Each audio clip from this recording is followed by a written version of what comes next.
OK. Les pois de conserverie avec ça. Ensuite de ça, on fait du blé d'automne, comme je te disais tantôt, pour la semence. On fait de la graine de sarrasin pour la farine. On fait de la graine de lin. Cette année, on n'en a pas, mais en général, on a de la graine de lin pour les oméga 3 dans l'alimentation animale. J'étudie le seigle. On fait du seigle. On fait de la veste, de la semence de veste velue. La veste velue, c'est une... c'est bizarre. C'est une... Pour bien des producteurs, c'est une mauvaise herbe. Ça s'appelait de la veste commune. Mais il y a une petite à côté de cette plante-là qui s'appelle... Ça s'appelle la veste velue, veste commune aussi. C'est une légumineuse, ça. On la cultive. Puis, on disait que c'est une mauvaise herbe avant, mais là, on vient de découvrir que même les animaux, parce que les gens, ils disent que quand tu fonds du foin et qu'il y a un peu de veste, la vache, quand elle voit une tige de veste, elle va chercher. Ça a bien de l'appétence. Puis, en tout cas, on essaie de développer cette nouvelle culture-là là, pour... premièrement, c'est bon pour la terre. Puis, deuxièmement, ça peut servir dans le gravaille. Puis, ça peut aussi servir de... Ils ont fait des tests pour le foin. Le petit... En tout cas, ils ont fait des tests, puis... digestibilité, protéines, énergie, appétence. Ça a l'air que c'est assez... Ça pourrait être de quoi d'avenir comme plante. Là. Je peux pas te dire au niveau économique, on ne l'a pas compté encore, mais point de vue là, aliment pour des animaux, là, ça serait de quoi d'assez performant. C'est un petit animal, mes fameux porcs, on a 400 porcs en engraissement. Okay. Qu'on nourrit avec la moulée qu'on fait à la ferme. Avec les grains qui sont récoltés sur la ferme. Puis on n'ajoute pas soit d'hormones de croissance ou ni de gras animal dans nos moulées. On n'est pas bio, mais c'est un porc qui est quand même... moi, les bouchers qui le travaillent me disent que je fais une bien belle viande qui se démarque des autres, là, quand même, hein, qu'en faisant ces choses-là. C'est pas une grosse unité, là. 400 porcs, là, tantôt je disais que je ne voulais pas faire un hobby de mon agriculture, mais 400 porcs, c'est un hobby comme production. C'est pas ça qui va faire que je vais faire une bonne année ou une moins bonne. Vraiment, là, nous autres, notre performance, il faut qu'elle soit ce qui pousse, là, ce qui est vert. C'est quoi les plus gros défis, mettons? C'est quoi qui fait que ça peut être difficile des fois? C'est quoi qui... ces choses-là? Les plus gros défis saisonniers ou les plus gros défis si on regarde un petit peu plus loin? Les plus gros défis sur le terrain, oui. Sur le terrain? C'est quoi qui fait... Tu m'as dit tantôt, des fois... toi, tu planifies tout pour un an, fait que des fois, ça se peut que la journée de plus ou de moins fasse la différence. Mm-hmm. C'est quoi aussi qui peut faire que ça, des fois, à un moment donné, je sais pas, tu as peut-être des bébêtes qui mangent ça, ou que... Ouais. C'est quoi les gros défis que tu as eu à combattre, puis...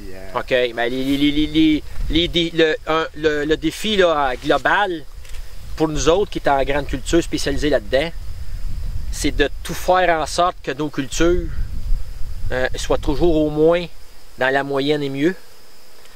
Éviter le plus possible les creux de vagues puis les grosses les surrendements. Là, exemple, surrendement, c'est jamais méchant, mais il n'y a rien de pire que de faire 2 mauvaises années pour empoigner une bonne. Là, ça, c'est tirant. Fait qu'on essaye d'au moins être tout le temps en haut de notre moyenne et mieux.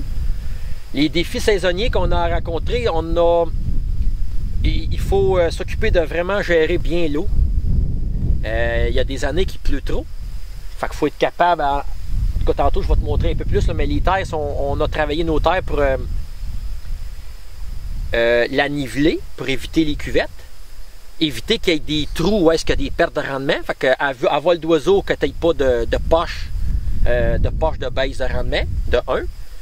Fait que là, après que tu as nivelé ça, c'est une chose. 2, il faut que tu gères ton eau pour pas qu'elle aille trop vite, pour pas qu'elle fasse de ravinement, parce qu'on n'est pas loin du lac Saint-Pierre, fait qu'il ne faut pas envoyer d'eau dans le... Le défi, c'est de ne pas envoyer de terre avec de l'eau dans le cours d'eau quand tu purges tes terres. S'il tombe 2 pouces d'eau d'un coup sec, il faut que tu sois capable de gérer cette eau-là. Fait qu'il ne faut pas qu'elle nuise à la culture, mais il faut qu'elle sorte assez vite pour que la culture soit libérée. Puis pas trop vite pour ne pas faire de ravinement.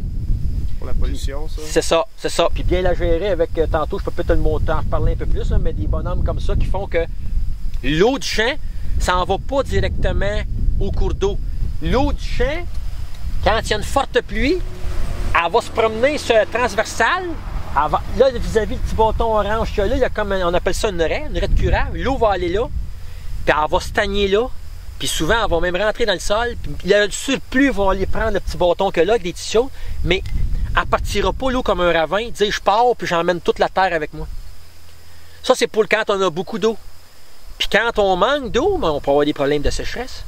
Ben, tantôt, je vais te montrer ici. Ça, ici, c'est du soya qui était fait en semi-direct. Quand tu fais du semi-direct, premièrement, tu gardes ta masse végétale de l'année d'avant au sol. Fait que ce qui fait que tu n'as pratiquement plus d'érosion, ni par le vent, ni par l'eau. Puis de deux, ça te prend beaucoup moins d'eau pour faire le même rendement. Fait que tu économises ton eau. Fait que si tu as une année, quand tu fais des pratiques comme ça de semi-direct, du soya, c'est une plante qui est bien sensible au manque d'eau. Plus que du maïs. Parce que du maïs, lui, génétiquement, il est capable d'aller profondément dans le sol. Puis à mesure qu'il manque d'eau, il va se faire des autoroutes, il va aller chercher son eau jusqu'à la hauteur des drains. Tandis qu'un soya va moins profondément un petit peu. Fait qu'en gardant tes cotons en surface, tes résidus, puis en brossant pas le sol, ben, tu gardes ton humidité puis ta capillarité qui appelle le principe d'un chiffon-J que tu mets dans un verre d'eau. L'eau va monter en l'air au bout d'une heure ou deux. Si tu mets un petit fan, le verre d'eau va se vider. Ton eau va tout monter en haut. Avec un sol, quand tu le brosses pas, il y a un système de capillarité. Ton système de drainage en dessous va enlever les surplus. Mais s'il manque d'eau, ça va faire ton sol va faire le principe d'un chiffon-J. L'eau va monter par la pression du sol vers les racines. Les racines vont descendre aussi. Fait que tu viens de... Ça, c'est... Après ça, les insectes. Les insectes, on n'a pas nécessairement beaucoup de problèmes étant donné qu'on fait des rotations courtes qu'on appelle. On n'a pratiquement pas de surface qui sont 2 ans avec la même culture.